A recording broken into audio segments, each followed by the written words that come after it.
Car le Fils de l'homme doit venir dans la gloire de son Père avec ses anges, alors il rendra chacun selon ses œuvres. Matthieu 16, 27. Selon ses œuvres signifie selon ce que chacun fait dans cette vie présente. Ses œuvres sont divisées en deux catégories, sauver son âme maintenant et perdre son âme maintenant à cause du Seigneur.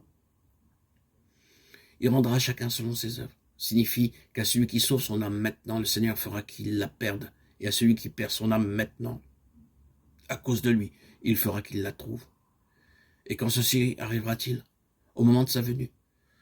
Par conséquent, soyons parfaitement au clair. Si une personne s'occupe des choses de la chair, pourvoit à ses propres plaisirs et refuse de souffrir pour Christ, elle recevra le reproche du Seigneur au lieu de recevoir sa gloire. Et s'il peut même qu'elle pleure et grince des dents à la venue du Seigneur.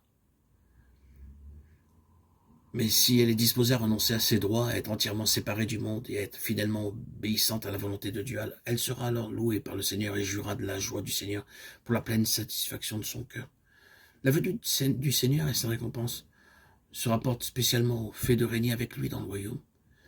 Car le Seigneur lui-même nous informe immédiatement où il viendra.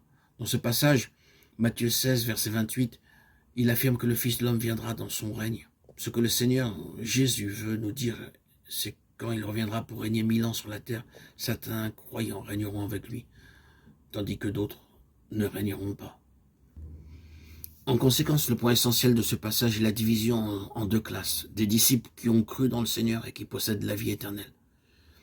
Une classe renonce à elle-même et se charge de la croix, l'autre ne renonce pas à elle-même et ne se charge pas de la croix. Une classe est décidée à tout abandonner pour le Seigneur et à perdre l'âme, tandis que l'autre cherche à gagner les plaisirs du monde pour soi et n'est pas disposé à perdre l'âme.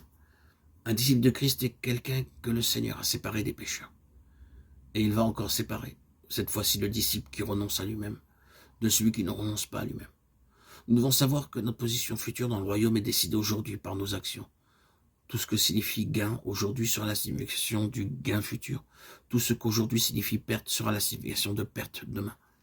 Si aujourd'hui gain veut dire gagner le monde et éviter les souffrances, le gain futur pour celui qui a renoncé à lui-même voudra dire gagner le monde sans souffrance.